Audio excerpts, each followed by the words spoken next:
Cannabis Common Sense, the show that tells the truth about marijuana and the politics behind its prohibition.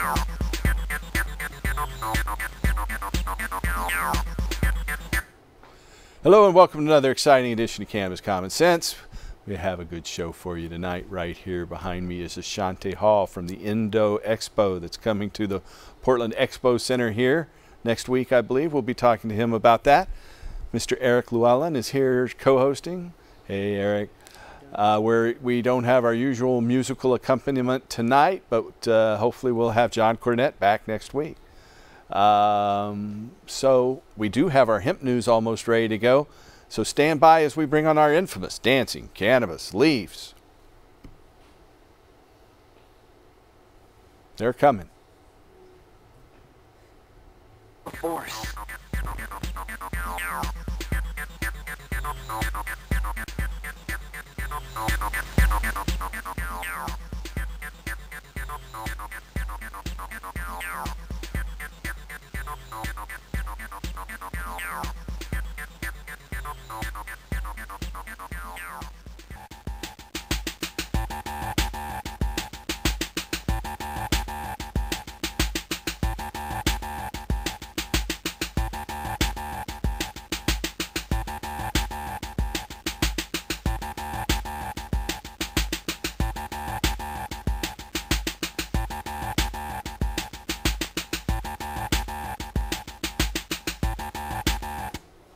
All right, our first story tonight is from New York, the Empire State, maybe soon to be the Hempire State.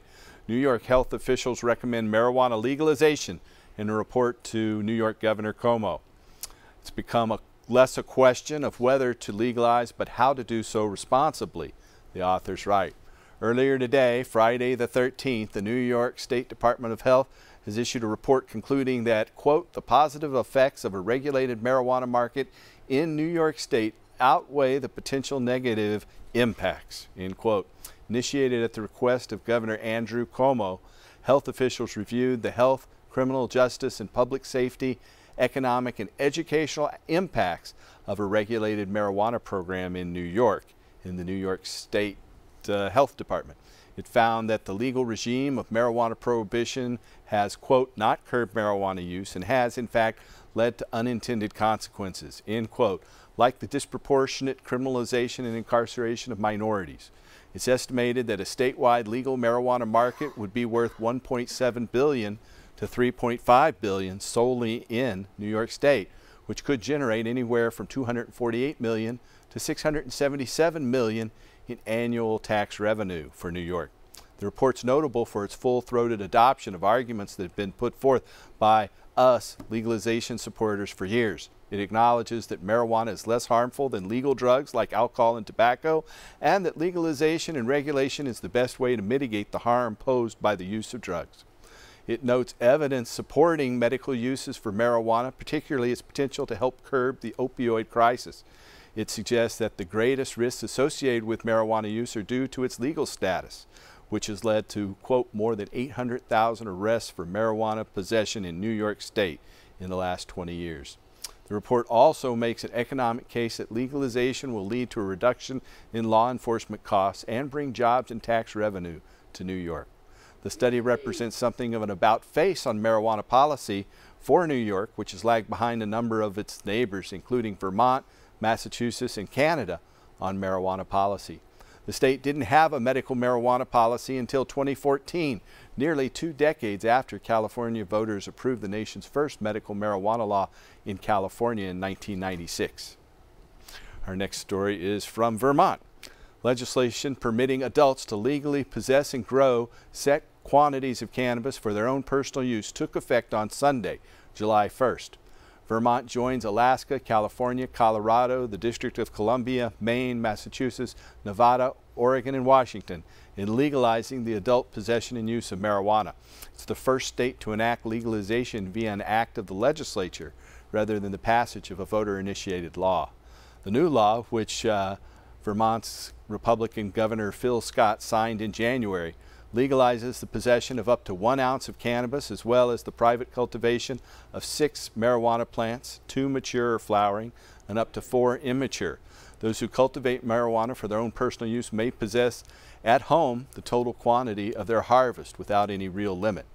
The measure also imposes new civil penalties with regard to the consumption of cannabis while driving and imposes additional penalties for those who operate a motor vehicle impaired with a minor in the vehicle. Our next story tonight is from North Dakota. Proponents of a statewide ballot initiative to legalize the use by adults of marijuana in North Dakota on Monday turned in nearly 19,000 signatures to the North Dakota Secretary of State's office in an effort to place the measure before voters this November. State officials must certify that 13,452 of those signatures are valid in order to qualify the measure for the 2018 electoral ballot.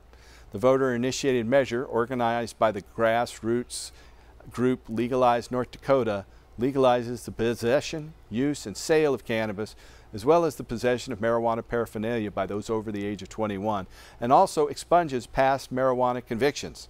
In 2016, nearly two-thirds of state voters approved a ballot measure regulating medical cannabis access there in North Dakota. However, state officials have yet to make the program operational, with regulators now aiming to have licensed dispensaries up and running by June 2019 there in North Dakota.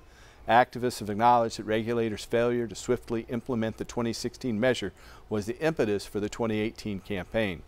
North Dakota state officials are expected to either verify or reject proponent signatures within 30 days.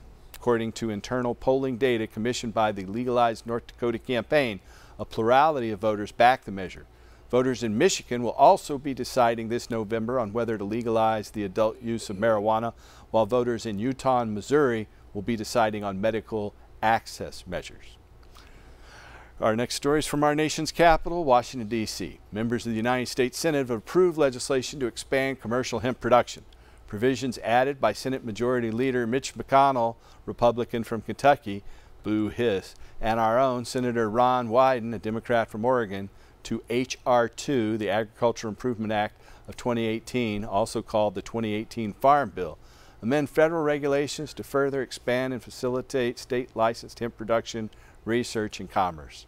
The language also, for the first time, amends the Federal Controlled Substances Act of 1970 so that industrial hemp plants containing no more than less than 0.3% THC are no longer classified as a Schedule I controlled substance.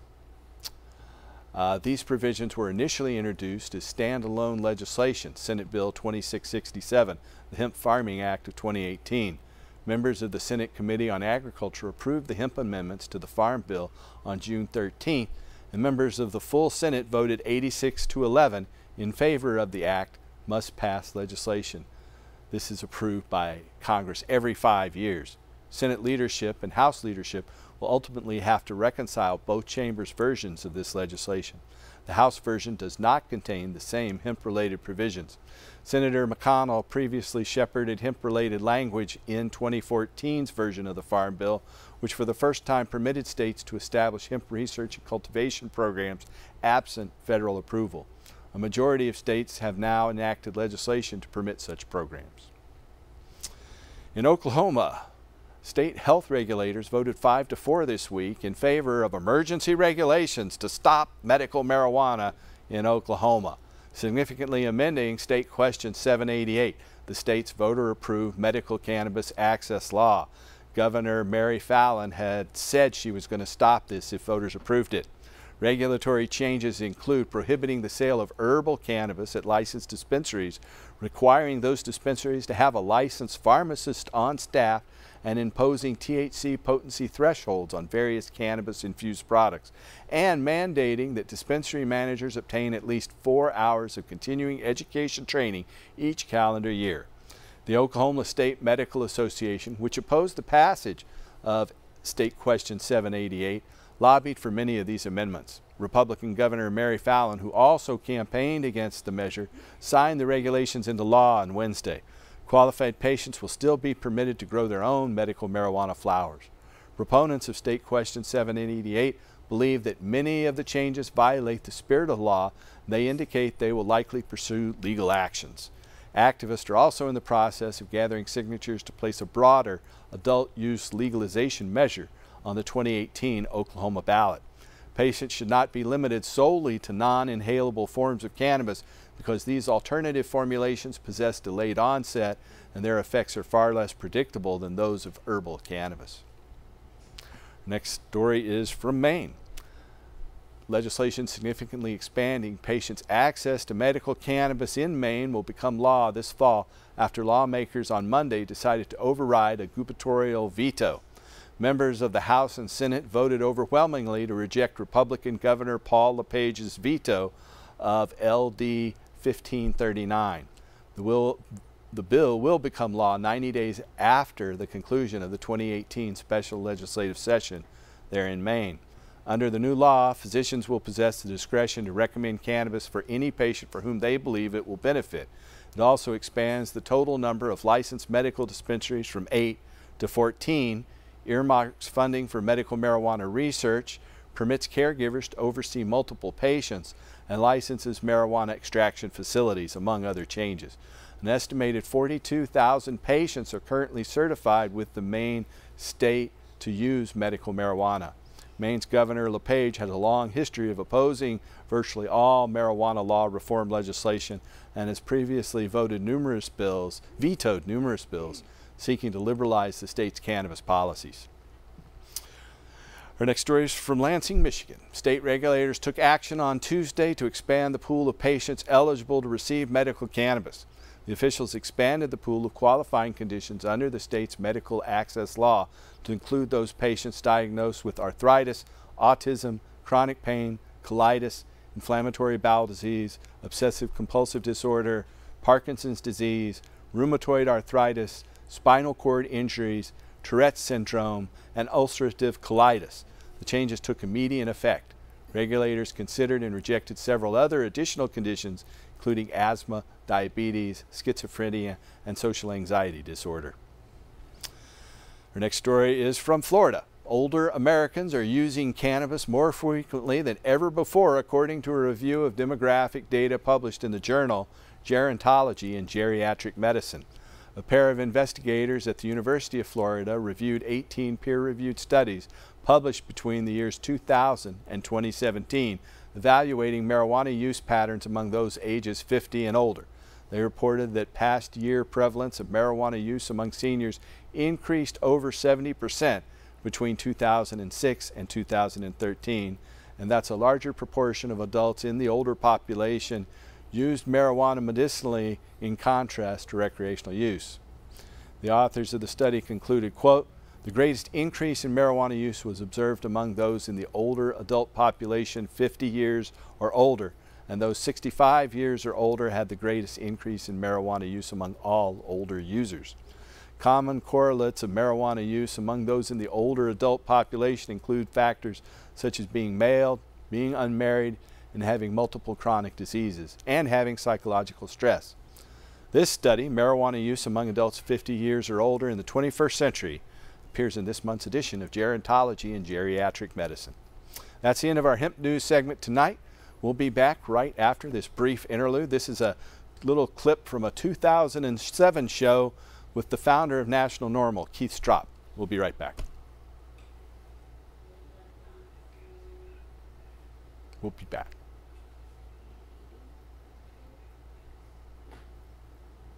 It's very good to see you. I think you just mentioned I had first met you at Don Fiedler's house back many years ago. We were younger men then. We were. I was a lot thinner. By the way, back then marijuana wasn't legal. Yeah, I wish. Well, you got started in legalization when? When did you first?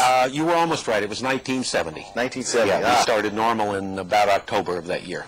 I think it was probably 71 or 72 when, as a youngster in Dallas, Texas, I found in the trash behind someone's house 2 boxes of Playboy magazines. Oh my God. That's where I found out about Normal, and it's changed my life. I've been emulating you ever since, Keith. Well, I'll tell you, we were very lucky. Hugh Hefner adopted us early on. He was our first major funder, and the Playboy Foundation gave us enormous support during the 70s. And so it's true, I think, for millions of Americans, the first time they heard about Normal or even got an idea that maybe there was a serious effort underway to legalize marijuana, it was through Playboy magazine. They had millions of readers, and we were very lucky to benefit from that.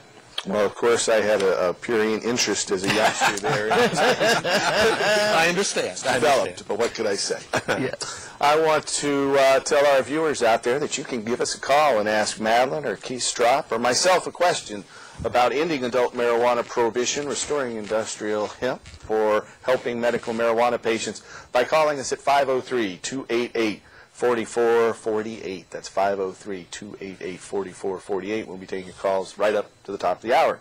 So, Madeline, tomorrow's the big day. Tomorrow's the big day we've been waiting for all year, and it's that time of year, so it's the Oregon Medical Cannabis Awards. Tomorrow, the doors open at 10 a.m.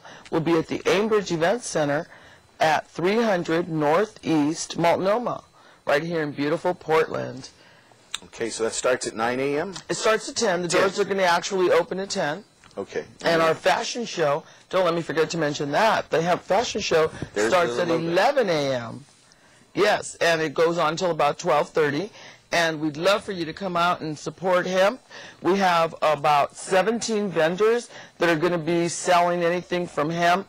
We have a gentleman coming in biofuel from Corvallis, Oregon, who actually retrofits diesel engines to take vegetable oil. All right. Well, that was a clip from 2007, allowed us a moment to transition. I want to welcome you to the show, Ashanti Hall. Yeah, thank you. You're welcome. So you are working with the Indo Expo? Yes. And that's coming up when? Indo Expo is August 4th and 5th. It's the first weekend in August. Okay. Registration ends. It's the only expo of its kind that allows free entry to people in the marijuana industry. And everybody in the cannabis industry is allowed to come in for free as long as they go sign up at indoexpo.com by, I think, the 25th. I see. So indoexpo.com. Yeah. And so it's a business-to-business type of conference, or Absolutely. the public welcome? It's business to business. On Saturday, it's all business to business. On Sunday, the public is allowed to come in. You're looking at around 5,000 people, hundreds of booths, over 200, closer to 300 booths. Everything from seed to soil to sales to legal to like packaging, design, extraction processes, hemp and genetics. Like there's like every aspect of the business you can find is going to be there. I see. Eric, have you been to one of these? No, well, I've been to something similar, but this will be my first time visiting this one. I've actually signed up to go and enjoy it myself. Okay. So what else can you tell us about the event? A lot. I put some stuff on some cards just so I can remember some of it. Good. That works well. Yeah. So it's basically the mission for us is just to it's made by growers for growers. The people who run it live in the Rogue Valley and are farmers still farm in cannabis here in Oregon, even though it is not anywhere near as profitable as it used to be. The idea is just so we can gather and exchange info and ideas and shop and source and learn from each other. I've noticed a lot of the indoor grow stores are going out of business. Absolutely. I think almost all of them are right now. Absolutely. I went into one I'd been going to for years, and they're going out of business. How is that affecting the Indo Expo? Can you say? It's definitely been affecting some booth sales. I'm pretty sure that the booth sales have gone down a little bit, but there's still a lot of there's still a lot of interest in this, and this is still an economy. There's still a lot of money running around, and it's the people who are pushing forward with new ideas that are really the ones who are going to benefit out of this, and the ones who are like going through this slump and who push through this slump are the ones that are going to really benefit from taking advantage of a expo like this. I agree.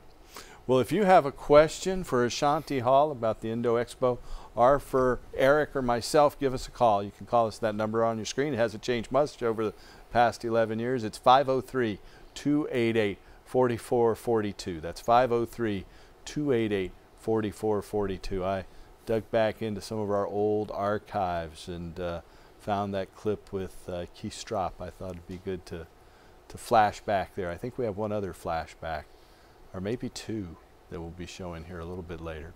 But again, if you have a question for us, give us a call at 503-288-4442. We do have a studio audience, and there's a microphone for studio audience members to ask questions. So if you guys have questions, just step right up to the mic.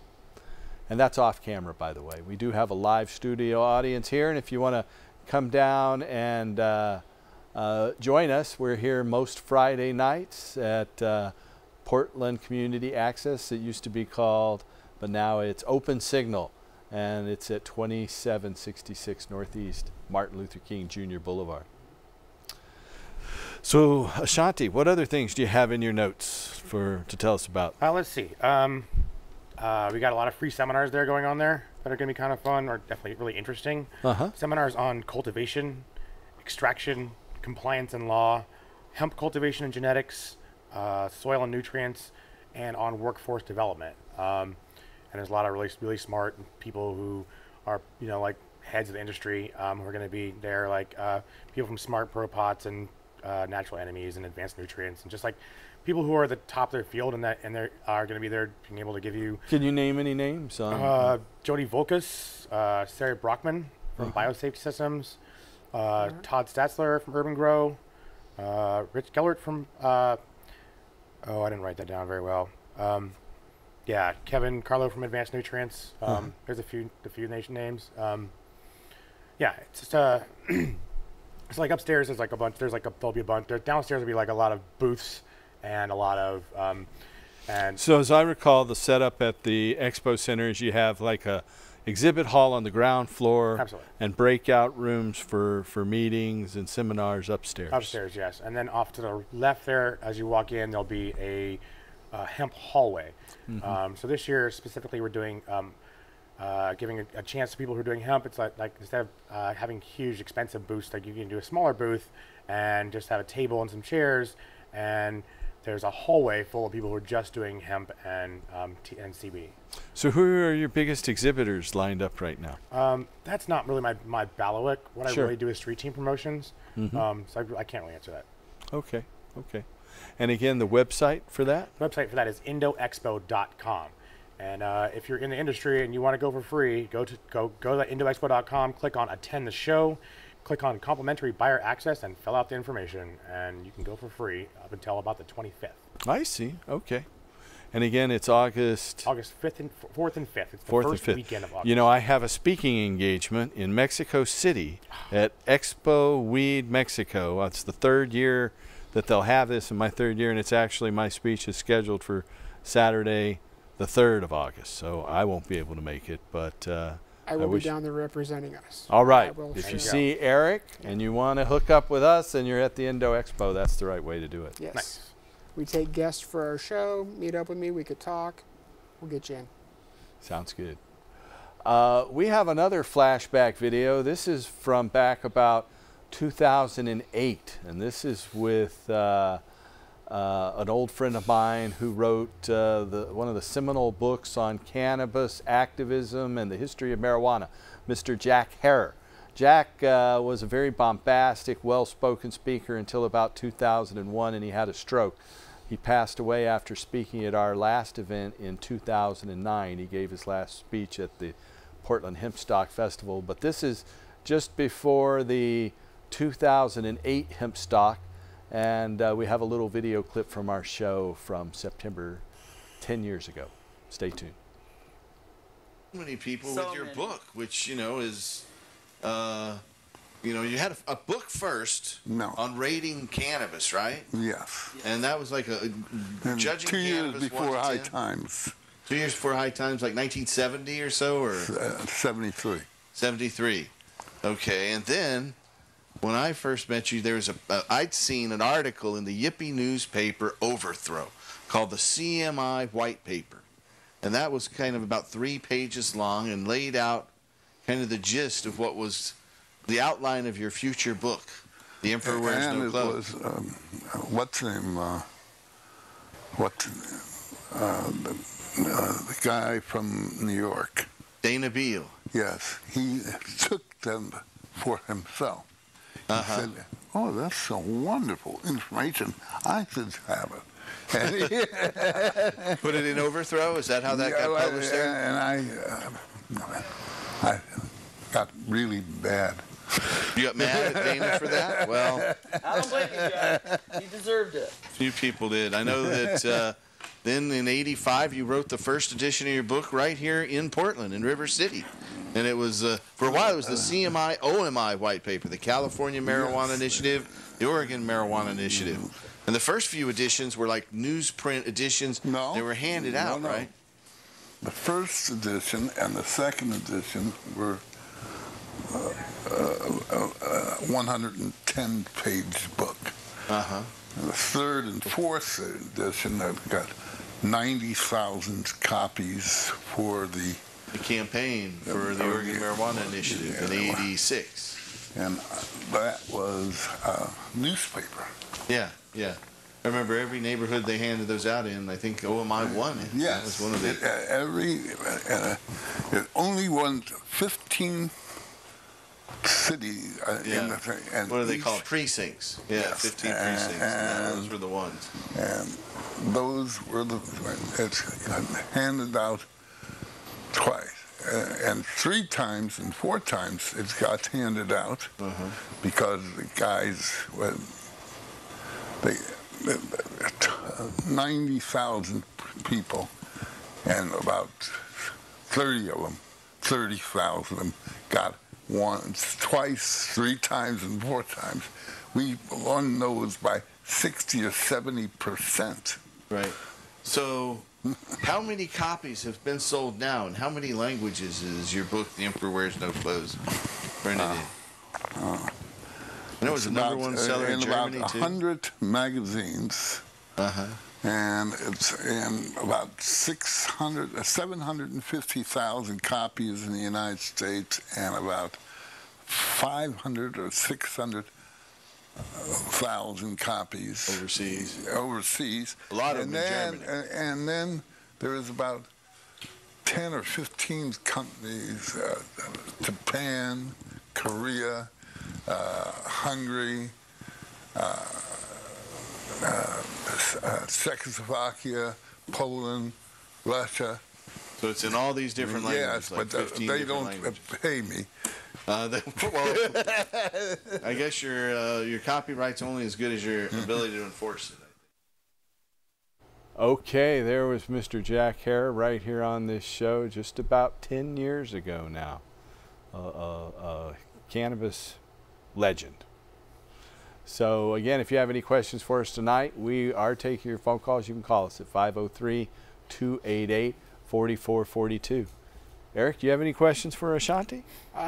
Just wondering if you can go over your hours again of the Indo Expo, and just a recap on the whole situation, because I know there's a lot of people out there that always need the information on growing and cultivating and the whole 9 yards. So if you could just go over your hours again of what time things are happening. Yeah, that's going on from like 9 to 5 on Saturday and Sunday. So Saturday is all business to business, and Sunday we open up to the public and let everybody in. And actually right now there's really cheap like 1-day passes for people who aren't in the industry. What are those around about? I think they're like $40 a piece right now, 40, 60. I think they're 40ish right now, and in sets of 3, and like 60 if you're just getting one of them. Okay. And I think but you can get little packages right now online. And it just like all day Saturday, all day Sunday. There'll be some networking opportunities, like an industry party and an industry networking event that'll go on. If you get signed up and come on, that includes access to all those industry networking events. Okay. One of which I was able to book the DJ for, this awesome DJ Pharaoh, who plays really good hip hop and electronic music and jam bands, and just has a really good mix of world music, all vinyl. Yeah, it'll be kind of fun. Nice. All right. Well, it sounds like it'll be a great event, and that's indoexpo.com? Indoexpo.com, yeah. Okay. And also on Saturday, the first 500 cars get free parking. Hey, well, that's pretty good. Well, I remember they charge like $8 a day in that parking lot. Expo Center. We can only do so much with that. Yeah. So pack as many as you can into your car. That's right. And be one of the first 500 there. Right, there you go. And, otherwise, you're going to pay $8 a pop. But there is a light rail station right there. I think it's the very northern terminus of the light rail. But don't get us wrong, knowledge is not cheap, so it's worth the pay to get in if you need to know what you're doing. It is. And, there are a lot of great people. They're going to have a lot of knowledge. So, yeah, get in there. It's unparalleled as a networking event in this region. There's just nothing that size, and there's nothing with that many people who really care about cannabis and really know about cannabis. Exactly. my particular bailiwick is underground street team promotions. That's what I do. So what I've been tasked with is making sure I get as many people in the door that are knowledgeable and capable and care about cannabis. That's what I'm spending my time on. All right. Well, we appreciate you coming on our show tonight and educating our viewers about that. Thanks. We have another video we're going to run now. This is also a flashback from our old show. We'll be right back after this, talking about how hemp is right on the money. This is, let me get you to close in just cool. a little bit farther, camera 2, if That's you can. old money. Yeah, this is old money. This is a 1914 series $10 bill. First of all, you note that it's Andrew Jackson, who today is on the $20 bill. Way back then, he was on the $10 bill. Now, the signature of the Secretary of Treasury right here is Andrew Mellon. Maybe we can get you to close in kind of on a half bill there on camera 2. Andrew Mellon was the head of Standard Oil, what is today ExxonMobil, and was the world's largest oil company. This was his first stint as Secretary of Treasury. He was the Secretary of Treasury for 5 different presidents, between Woodrow Wilson to Herbert Hoover. And so he controlled a lot of the Treasury Department, a lot of economic policy, also the head of Mellon Bank, and he had a nephew, and his nephew was Harry Anslinger. Oh, bite your tongue. And Harry Anslinger was the first head of the Federal Bureau of Narcotics. Now, the Federal Bureau of Narcotics started in 1931, and it was in place until '72, when under Richard Nixon they changed the Federal Bureau of Narcotics to the Drug Enforcement Administration in the Controlled Substances Act of 1972. But Harry Anslinger is the father of hemp and cannabis prohibition. He's the one who made up the reefer madness stories and said it caused people to go insane and kill their family and friends. Now, Andrew Mellon was the head, as I said, of Standard Oil. And in Mexico in 1911, there was a revolution, as many of you may know, and Pancho Villa led the revolution, and they overthrew the Mexican government and established new government that continues today. And Pancho Villa's soldiers had a Revolutionary War song called La Cucaracha. La Cucaracha, in one line in La Cucaracha, says that the cockroach, which is what La Cucaracha is, the cockroach, smokes marijuana and then falls down. Well, Pancho Villa, when they became the revolutionary leaders and took over the government of Mexico, they nationalized the oil industry. And the oil industry magnates, such as Andrew Mellon here, did not like that at all. And so he is the one who directed, actually the first marijuana laws in the country were enacted in 1914, right about the time this this $10 bill was made. Now, this $10 Federal Reserve note is printed on 100% hemp paper. Cool. So it is made out of hemp paper. No, close in. Don't go away. Don't go away. Close in. Come back again. There you go. Come back even larger. Make it even larger, because I'm going to flip this thing over. You can't. This shows what's on the back. We see industries, which are really important, but even more important, we see them harvesting hemp. See those? Those are hemp bundles on the ground. Isn't that detail and nice? So as Don Skacke pointed out a couple of weeks ago, it's right there on the money. Industrial hemp. Not only is this made out of hemp fiber, it is shows hemp harvesting on the back of it. So this bill in particular has a lot of historical notes. It's one of the most beautiful bills done too. I think the artwork is just stunning. Yeah, yeah, and so there it is. It's right on the money, as you can see. Get that enlarged on your HD screens at home. And then they march into Congress and make all these silly laws. So yeah, so this bill is particularly historic in that regard. It's a great teaching tool. That's why I decided to bring it back and talk about those various aspects of hemp and cannabis prohibition. Right. Well, there it is, another little flashback. We know we have the rights to our own videos, so we'll run these interesting little clips from time to time. So Ashanti Hall is here, and he's going to be working with the Indo Expo that will be at the Portland Expo Center coming up on August 3rd and 4th. You want to reiterate who all is going to be there and what people can find out at the Indo Expo, Ashanti? Yeah, basically there's hundreds of exhibitors featuring everything under that cultivation canopy, like seed, soil, sales, extraction, hemp, lighting, printing, packaging, graphic design, legal, and employment services. There's just nothing like it. There's a lot of people there. I've heard of it. I haven't been to one. I usually only go if they ask me to speak. You know, if you want us to speak, okay, I'll be there. But otherwise, I usually don't go to most of them. But this year, it's too late to ask me. But little late now. Yeah, but I wish I could come. But so it goes.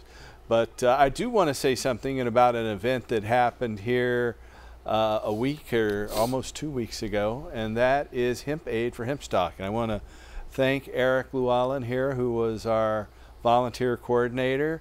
I also want to thank Nikki Gates and Jay and Trish Searles and Kim, people who helped organize this, donated their property and donated all of their time and all of their expenses. And they ended up raising about $5,100 that was gone to lower the debt for our Hemp Stock Festival. Nice. And so we're trying to cut that debt down to size so that we can have a Hemp Stock 2019 on the waterfront here in Portland. So stay tuned. We might have some more fundraising events, but I want to we might. Huh? We are. Not we might. We are. We are. We're going to get that knocked down. We all need to get together, and trust me, let's do this. Okay, sorry for interrupting you, but that's okay. We are going to do you want to say anything to the folks who organize? You know, you were the volunteer coordinator. I would like there. to say thank you to all the volunteers that came out. We did multiple weeks worth of work to get the grounds ready. We owe a big shout out to Jay Searles. He came out multiple times to cut down fields, move cars. He was our #1 go-to for that event. Thank you, Jay. We appreciate you. And again, to all the volunteers, thank you. You guys are the ones that made this event happen. Without you, you can't do events. You got parking, cleanup crew, the whole 9 yards. It was a great event all the way around. Thank you for everybody that helped us put it on. Thank you for the vendors that came out and volunteered their time. I hope you all did good. Again, it was a great time. I also want to thank the performers. We had lots and lots of performers. I can't name them all right this second, but we had Busy Bee, Real One, and Pony Boy from Los Marijuanos here on the show. The last live show we had 2 weeks ago. We had many other performers. The Elliott Band. John Cornette out John there. Cornette did 2 great sets, and we got to thank John for that. A bunch of local talents. We had Be Easy out there. The Young Gates was there. They tore it up. Many different people. There's the poster. So that's definitely helpful. Funk Dub, King Kin, Vicky Loveless. Bad Habitat. Bad Habitat. So we got to give a super shout out to Bad Habitat. Anytime we've had an event, anytime they have bent over backwards to be there for us. They've cut other shows short to be there for us. So Bad Habitat, you guys are our #1s. Industry party. Well, thank you again, Bad Habitat. Nick Fury and your boys, brother. And there's so many other people to thank. Rafael Martinez Jr., he stepped up and emceed along with Boomer, did a great job at that. Then we have to thank some of the biggest sponsors, Stony Girl Gardens and Stony Only, Mike Mullins and Jennifer Valley of Stony Girl Gardens. They came out and did a lot of work prepping the land, cutting the grass, setting up the facilities. So also Pat and Darcy from Elite Extracts and Cannabis Corner. And Canada Beach Junction, they got that whole circle going. Yeah, they've got a lot. They're the only ones with all the different licenses. They have stepped up in the industry, and they've came down from the hard knocks to making a name for themselves. So congratulations to you, Pat and Darcy, and for supporting everything in the industry. You've always been there for everybody, so thank you for that. Yeah. Oh, and don't forget Dana Canals from our very own show. Yeah, Dana Canales from our donated TV 7 show. electric guitars. 7 electric guitars, fantastic guitars. 2 of them came with amps. That was great raffling gifts. He was a major contributor. Yeah, the raffle for those guitars raised a large part of that. And Dana has been a volunteer on this TV show, co-hosted a couple of times, and so we got to thank Dana. He's out sick tonight, but he's been working in the control room on this show going back almost 20 years, on and off, mostly on. And so we got to thank Dana too, in addition to so many others. I can't remember everybody right now. It was a handful. It was a huge handful. So we are going to take another little break and look at this documentary about Canton. Let me jump in one more time. Okay. Waterfront hemp stock, we've always had problems with our security. Hemp aid, our security this year rocked. So to our security crew that was out there running this event, thank you guys also. Without you, a lot of stuff would have not been accomplishable. So sorry for cutting you off, but they were a big part. Oh, no problem. I can think of some more now. Montez, there you go. Val, that's what I'm saying. Yeah, Mary. There's so many different people. I'm sorry for you, those I'm not remembering right now, but Sylvia worked in the kitchen nonstop. She loves that. Fed the whole crew. She's been doing that for Hempstock for many years she has. And helped in our clinics here in the past. Lori Brown for setting up the VIP party Friday night. Yeah, she did a good job on that. That was off the hook party. That was great. Yeah. I was at our show. I didn't make it. But, unfortunately, I had to, direct the volunteers, so I had to be enjoying that party and not here. So, sorry for my absence. Well, you can, no problem. Thank you for doing that, Eric. Anytime. And so we have another little video clip we're going to run. This is a documentary about cannabis. We'll be back right after this.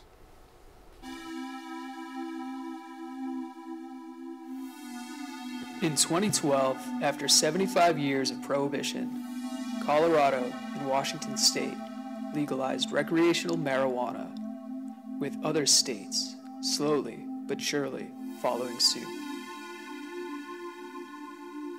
But long before prohibition, long before the United States even, cannabis had been established as an integral part of human civilization.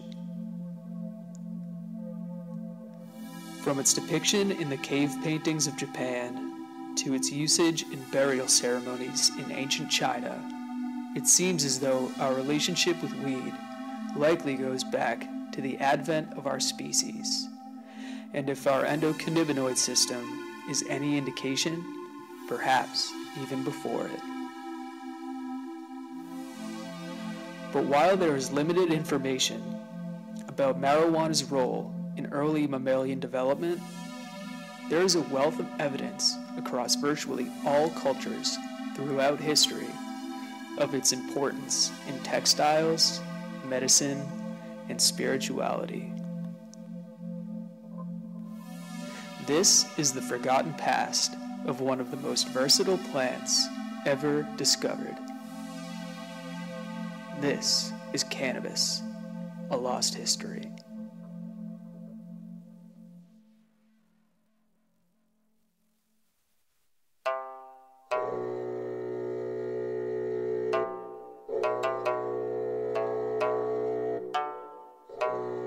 The first reference material we have when it comes to cannabis is in the form of the Chinese Materia Medica, alleged to be written by Shen Nung in 2800 BCE. The earliest surviving copy of this book dates back to around 50 BCE. Shen Nung is a legendary figure in Chinese culture, part of a group of 3 kings called Celestial Emperors. Half emperor, half deity, he is said to have ruled over China long before written history, inventing irrigation, agriculture, the axe, the hoe, the plow, acupuncture, and traditional Chinese medicine in the process. He is often depicted draped in a garment of leaves and often chewing on their stems to experiment with their effects on the human body. Shen Nung was essentially the first pharmacologist.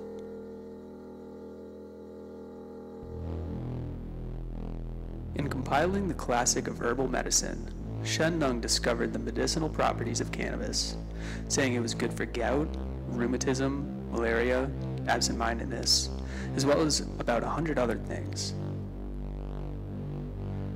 Prior to this, the plant, which the Chinese called ma, had been used for many centuries for its fiber in producing cloth, paper, rope, and even in the production of pottery. As the Chinese continued to explore cannabis's benefits, they found it effective in the treatment of other ailments, like vomiting and infections. It is generally believed to have been used in moxibustion practice in acupuncture, being replaced in modern times with mugwort. Around 200 AD, a physician named Hua Tuo became the first person to use anesthesia in surgery, nearly 1600 years before its discovery in the West. And while Hua Tuo's formula for anesthesia has not survived into modern times, its name, Ma Fai Zan, translates approximately to cannabis boiling powder, and is widely accepted to have had cannabis as a component, with other candidates such as jimson weed and opium proposed to be either in addition to or instead of marijuana. Cannabis was one of the 50 fundamental herbs in the traditional Chinese medicine toolkit. In modern times, with the questionable legality of its use, reference to ma in recent translations of the Chinese medical textbooks only make reference to non-psychoactive hemp seeds. But in antiquity, the Chinese were not shy about singing cannabis's praise. Confucius compiled the Book of Odes and the Canon of Rites, detailing poetry, song, and the religious ritual practices of the Chinese shamanism of his contemporaries and ancestors. Ma is mentioned numerous times throughout each of these collections.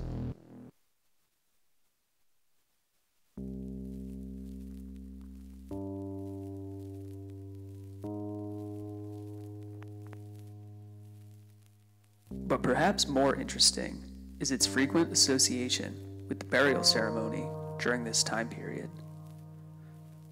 Cannabis has been found both burned and unburned, seed, bud, and everything in between, with burned seeds having been found in Kurgan burial mounds in Siberia and China, dating back to around 3000 BCE, and nearly 2 pounds of bud being discovered in the grave of what is believed to be a royal shaman in China's Xinjiang region. But through a network of trade routes, weed quickly found its way across the ancient world, intersecting with numerous cultures in the process. Coming up, we'll explore weed's spread throughout the East and its importance in the foundation of Indian culture. Okay, so that was a great video, Cannabis, A Lost History. You know, for those of you who don't know, I went to school in China first in 1988. All my classes were canceled in 1989 because of Tiananmen. But I went back in 1990 and started importing hemp paper and fabric as a business. What I found in my studies is that hemp is a word that's at the very basis of one of the most basic sounds in human languages, and that is the term ma. Ma is used for mother across almost every culture, including the Chinese. But Chinese is split into 4 tones, and so each one of the 4 tones has a different meaning and a different character, a different written pictogram for each one. So ma, our mother, is ma, and that's the first tone. It's all kind of sounds rather like a high note. The next one, you start high and you go low, ma, and that means horse, another very basic word in Chinese. And another one is a question mark, that ma is the 3rd tone. It kind of warbles. starting high, going low, back up high again. And so that's often used as a question mark at the end of a sentence. You might say, the way you say hello in China is you say you good, or ni hao, you good. And that means hello. But if you want to ask how are you, you say ni hao ma, and that third tone ma. But the fourth tone is the one that most interests us, and it starts low and goes high. Ma, that's hemp. And that's the character that was shown in that video. And that shows that each one of those has a different character. And that character for hemp is included in several other Chinese words like anesthetic. It's used in the tile game that is played throughout Asia, mahjong. And sparrow is another word that has that character in it. Sparrows love hemp seeds, by the way. And several other words. So I wrote an article you can find on my Facebook page called China Hemp and Paper that appeared in a compilation by Ed Rosenthal back in 1994. Ed Rosenthal put out a book called Hemp Today. Of course, that was in '94, so now it would be Hemp Yesterday. But I wrote this article, China Hemp and Paper, in there, and you can find out those facts and references and numerous other ones. Here we have our little hemp display. We have our hemp flame of freedom. This is hemp oil with a hemp wick. This is another little container of hemp fuel. This is the main reason that marijuana is illegal. The petrochemical, pharmaceutical, military, industrial, transnational, corporate, elite, fascist sons of a bitches, they did not want us to use this as fuel, because any farmer can grow this and get 300 to 400 gallons an acre, which is 3 or 4 times more than any other seed oil crop can produce. Instead, they want us to use petroleum products, which are toxic and which takes billions of dollars to compete in that industry. So there's another little factor our long-term viewers know. This is our hemp twine from Hungary, and this is hempcrete. It's like concrete. This was made by Farmer Bill in Nebraska. I got to thank him. But there's another little hemp fact. And you know, we are under, speaking of the petrochemical sons of a bitches, we have our banner turned around here, and this is for our organization, the Hemp and Cannabis Foundation. An Israeli Canadian oil company has stolen our company, and they are operating Empower Healthcare, the clinic that I started. I just found out that we have a trial readiness conference coming up 26 months after this takeover happened. It might finally come to trial. We have a trial readiness conference scheduled for August. So hopefully we'll be able to get a jury of our peers to give back our business. They've really ruined it. It's just a fraction of what it used to be. But they got a court order to turn our, that we can't use our own logo. And so that's why we have our banner turned around here, because the Multnomah County judge, a corrupt judge named Matarazzo, who was noted in the media by the Multnomah prosecutor for being corrupt, which is really unusual. Just look that up in the Oregonian newspaper, where the prosecutor, district attorney in Multnomah County, called the judge who gave our company away and told us to turn this around in preliminary hearings, called her corrupt. Of course, I know she's corrupt. I know this Israeli Canadian oil company is corrupt. You can find out more about that out there. But we're just wrapping down with about 4.5 minutes left to go. You wanted to give another shout out to some people at Hemp Aid for Hemp Stock? I do. I'm always wanting to give gratitude where it's due. There's a whole nother crew of people: David, Tekka, Derek, Tabitha, Dustin, my wife Stephanie. If it weren't for all those people, we wouldn't have been able to do this either. Carrie Stansberry. There's just a whole list. I just want to keep spouting off names, but we don't have time for that. But all those people throw down. So. You have some names to spout out, I think. This is Shanti Hall with the Indo Expo, and that's indoexpo.com. Yes. Just a couple of them left, to some people who are instrumental in making the Indo Expo happen. Definitely Advanced Nutrients, Key to Life Gardens, Leaf Nation Magazines, 5-8 Distributions, Portland Hydroponics and Organics, and seedsherenow.com, and our Hemp Pavilion sponsor, Soft Gel Company. we couldn't do it without having sponsors, without having people help us be able to get these things running, because they take a lot of time, energy, and effort and money. And, they sure do. It's helpful. Again, anybody who's in the industry who wants to go to the Indo Expo can register for free at indoexpo.com. Click on Portland, click on attend the show, complimentary buyer access, and fill out your information and come on to the show. Free is a pretty good price. Yeah. And free parking for the first 500 people on Saturday. So that's good. Anything else you want to say? I'll close out with saying this weekend we got a great camp out going on.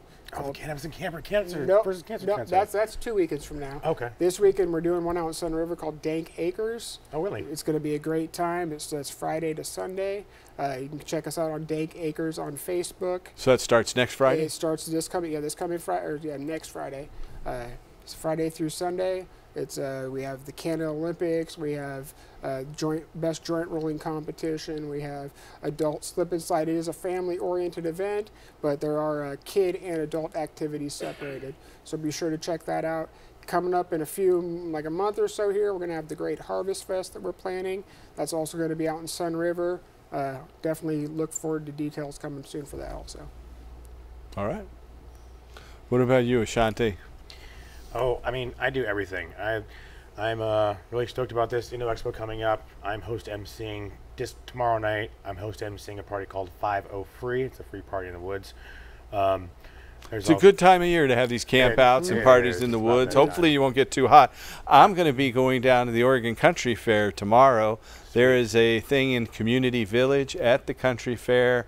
It's the Oregon Cannabis Historical Society Storytelling Hour. Oh. So I will be right there. I know it's going on tonight as well, but this will actually be the first time I've been to the Oregon Country Fair in 22 years. Back in the 80s and 90s, I went to about a half dozen of them, but I haven't been there since my children were little. I went in about 1995, and it was just too crowded with my kids. They were, they changed you have to buy your tickets in advance now. So Steve, our cameraman, my half brother, and I are going to be driving down there in the morning. So if you're going to the country fair, we'll see you there tomorrow. Hey, I want to thank you for coming on, Ashante. Thanks for having me. Nice to meet Appreciate you. it. You too, bro. Thank you, Eric Llewellyn. Thank you, viewers. Absolutely. We will be back with another live show right here next week, next Friday night on the 20th. I want to thank you guys for watching. Hope to see you at some of these events, and tune in and take over and help us restore hemp. Like that. Right. Good night.